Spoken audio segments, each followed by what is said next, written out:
Verse 7, on the first day of the week when we were gathered together to break bread, so they're basically at the liturgy right now, at the Eucharist, Paul talked with them intending to depart the next day. So what's the subtext? He's going to get in as much as he can, right? And he prolonged his speech until midnight. So basically this is a homily he's giving. How'd you like that?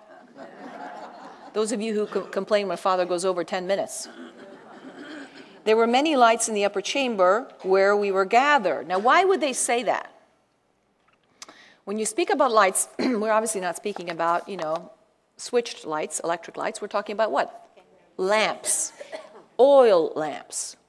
Oil lamps, and usually at the last time I taught this, I put a picture up, but I couldn't find one that didn't have copyright, of an ancient lamp, the kind of lamp that would have been lit, a very cheap lamp, something that everybody could afford. And it would kind of look like what you would think of a abbreviated Aladdin's lamp, except it would be made in terracotta, in plaster, and it would have olive oil, and you would put a wick in it, and you would light it.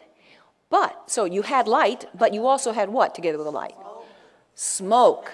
And it must have really smelled. Of course, people are used to it, so it doesn't matter. But the fact that there were lots of lights meant that there was lots of smoke. And also, all that fire is burning up the oxygen in this room up on the second floor. And so if you're sitting in the window,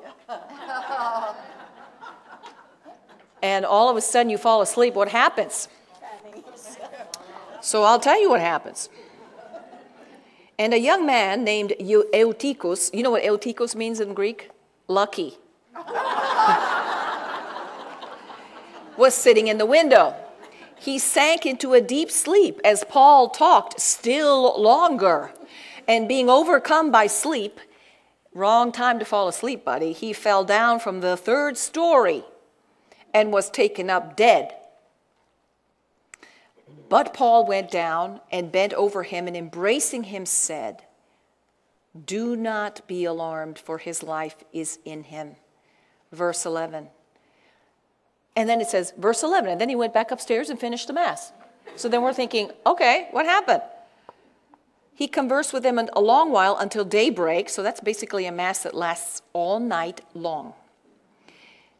And then finally a throwaway line at the end. And they took the lad away alive and were not a little comforted. Well, yeah. So what do we have here? We kind of have a miracle of raising the dead in the style of the old Jewish prophets, because both Elijah and Elisha, or Eliseus, if you want to say it the Latin way, so Elijah and his successor, have a history of doing just that, in that way. Because what happens in 1 Kings 17:21 and then 1 Kings 4:34, you have those two stories. You have, and I think Peter also does the same thing. He rushes down 3 flights of stairs and embraces the corpse. He basically lies down on top of the corpse. And you have a prior history of that having happened with the prophets, and prays for his recovery. So you have the virtue of the Lord, the signs and the wonders occurring, and then the great healing and the great miracle happening.